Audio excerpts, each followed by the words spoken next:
یزید نے اس کے مشورے کو قبول کر کے عبید اللہ ابن زیاد کو کوفہ اور بصرہ دونوں کا حاکم بنا دیا اور اس کو ایک خط لکھا کہ فوراً کوفہ پہنچ کر مسلم بن عقیل کو گرفتار کرے اور قتل کر دے یا کوفہ سے نکال دے۔ ابن زیاد کو یہ خط ملا تو فوراً کوفہ جانے کا عزم کر لیا۔ ادھر ایک واقعہ یہ پیش آیا کہ حضرت حسین کا ایک خط اہل بصرہ کے بڑے لوگوں کے نام پہنچا، جس کا متن یہ تھا کہ آپ لوگ دیکھ رہے ہیں کہ رسول اللہ صلی اللہ علیہ وسلم کی سنت مٹ رہی ہے اور بدعات پھیلائی جا رہی ہیں۔ میں تمہیں دعوت دیتا ہوں کہ کتاب اللہ اور سنت رسول اللہ کی حفاظت کرو اور اس کے احکام پر عمل کرنے کی کوشش کرو۔ یہ خط خفیہ بھیجا گیا تھا اور تو سب نے اس خط کو راز رکھا، لیکن ایک شخص کو خیال آیا کہ کہیں ایسا نہ ہو کہ یہ خط لانے والا خود ابن زیاد کا جاسوس ہو، اس لیے اس نے یہ خط ابن زیاد کو پہنچا دیا اور جو شخص یہ خط لے کر آیا تھا اس کو بھی ابن زیاد کے سامنے پیش کر دیا۔ ابن زیاد نے اس قاصد کو قتل کر ڈالا اور اس کے بعد اہل بصرہ کو جمع کر کے ایک خطبہ دیا جس میں کہا کہ جو شخص میری مخالفت کرے میں اس کے لیے ایک عذاب علیم ہوں اور جو میری حمایت کرے اس کے لیے راحت ہوں۔ مجھے امیر المومنین نے کوفہ جانے کا حکم دیا ہے، میں صبح وہاں جا رہا ہوں اور اپنے بھائی عثمان بن زیاد کو بصرہ میں اپنا قائم مقام بناتا ہوں۔ میں تمہیں متنبہ کر دینا چاہتا ہوں کہ اس کے حکم کی مخالفت کا دھیان کبھی دل میں نہ لانا، اور اگر مجھے کسی شخص کے متعلق مخالفت کی خبر ملی تو میں اس کو بھی قتل کر دوں گا اور اس کے ولی کو بھی اور اس کے خاندان کے بڑے کو بھی۔ تم مجھے جانتے ہو کہ میں ابن زیاد ہوں۔ اس کے بعد ابن زیاد اپنے ساتھی مسلم بن عمر اور شریک ابن اور کو ساتھ لے کر کوفہ کی طرف روانہ ہو گیا۔ کوفہ کے لوگ پہلے سے حضرت حسین رضی اللہ تعالی عنہ کی آمد کے منتظر تھے اور ان میں بہت سے لوگ حضرت حسین کو پہچانتے بھی نہ تھے۔ جب ابن زیاد کوفہ میں پہنچا تو ان لوگوں نے سمجھا کہ یہی حسین ہے۔ وہ جس مجلس سے گزرتا سب یہ کہہ کر استقبال کرتے، مرحبا یا حسین۔ ابن زیاد یہ منظر خاموشی کے ساتھ دیکھ رہا تھا اور دل میں کڑتا تھا کہ کوفہ پر تو حضرت حسین رضی اللہ تعالی عنہ کا پورا تسلط ہو چکا ہے۔ اب پورے شہر کوفہ میں حضرت حسین کے آنے کی خبر مشہور ہو گئی، لوگ جوگ در جوگ زیارت کے لیے آنے لگے۔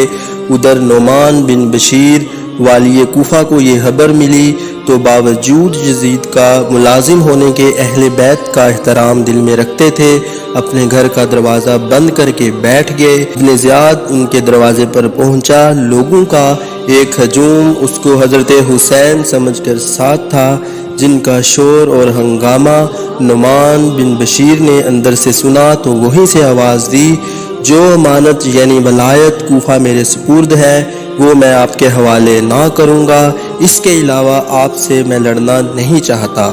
ابن زیاد خاموشی کے ساتھ یہ سب مظاہرے اور والی کوفہ کا معاملہ دیکھ رہا تھا۔ اب اس نے دروازے کے قریب پہنچ کر نعمان کو آواز دی کہ دروازہ کھولو، میں ابن زیاد ہوں، یزید کی طرف سے مامور ہو کر آیا ہوں۔ اس وقت دروازہ کھل گیا اور اندر جانے کے بعد پھر دروازہ بند کر لیا گیا۔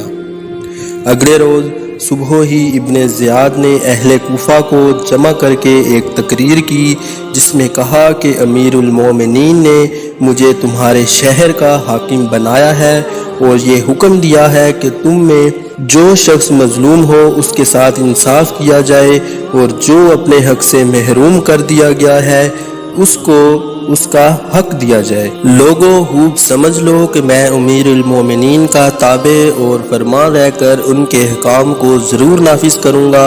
میں نیک چلن لوگوں کے لیے مہربان باپ اور اطاعت کرنے والوں کے لیے حقیقی بھائی ہوں، اور میرا کوڑا اور میری تلوار صرف ان لوگوں کے لیے ہے جو میری اطاعت سے بغاوت کرے اور میرے احکام کی مخالفت کرے۔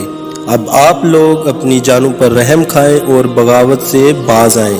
اس کے بعد شہر کے تمام نمائندوں اور لیڈروں کو خطاب کر کے حکم دیا کہ میں تمہارے شہر میں جتنے آدمی باہر کے پردیسی ٹھہرے ہوئے ہیں یا یزید کے مخالف ہیں، ان سب کی تفصیلات میرے پاس پہنچا دو۔ جو شخص ایسے لوگوں کی رپورٹ ہمیں دے دے گا وہ بری سمجھا جائے گا، اور جو نہ دے گا وہ اپنے پورا حلقہ یسر کا ضامن و ذمہ دار ہوگا۔ اس میں کوئی شخص بھی ہماری مخالفت نہ کرے، اور جو ایسا کرے گا اس سے ہمارا ذمہ بری ہے، ہم اس کو قتل کر دیں گے۔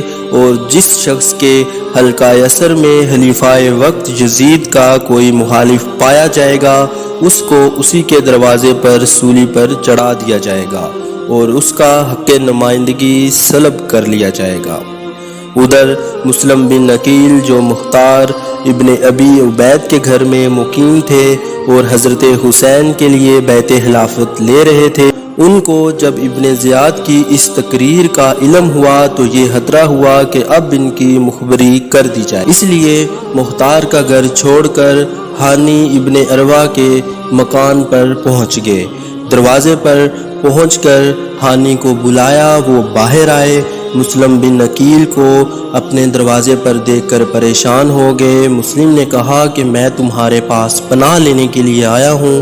ہانی نے جواب دیا کہ آپ مجھ پر بڑی مصیبت ڈال رہے ہیں، اور اگر آپ میرے گھر کے اندر نہ آ گئے ہوتے تو میں یہی پسند کرتا کہ آپ لوٹ جائیں، مگر اب آپ داخل ہو چکے ہیں، میں اپنی ذمہ داری محسوس کرتا ہوں، اچھا آ جائیے۔ مسلم ان کے مکان میں روح پوش ہو گئے۔ کوفہ کے مسلمان ان کی خدمت میں خفیہ آتے جاتے رہے۔ ادھر ابن زیاد نے اپنے ایک خاص دوست کو بلا کر 3000 درہم دیے اور اس کام پر مامور کیا کہ مسلم بن عقیل کا پتہ لگائے۔ یہ شخص مسجد میں مسلم بن صوبہ اسدی کے پاس پہنچا، جن کے متعلق کچھ لوگوں سے سنا تھا کہ وہ مسلم بن عقیل کے رازدار ہیں۔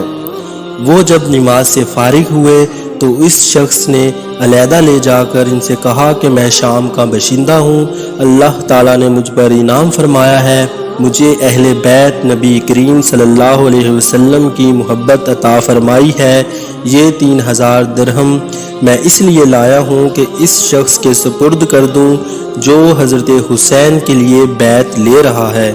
مجھے لوگوں سے یہ پتہ چلا ہے کہ آپ اس شخص کا علم ہے، اس لیے یہ روپیہ آپ مجھ سے لے لیں اور مجھے وہاں پر پہنچا دیں تاکہ میں بھی ان کے ہاتھ پر بیعت کر لوں، اور اگر آپ چاہیں تو مجھ سے آپ ہی ان کے لیے بیعت لے لیجئے۔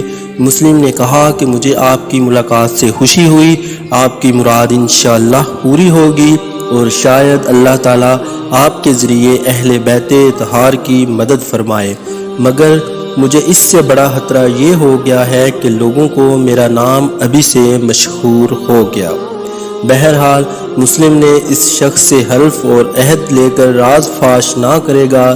یہ شخص چند روز تک ان کے پاس انتظار میں آتا جاتا رہا، وہ اس کو مسلم بن عقیل سے ملا دیں گے۔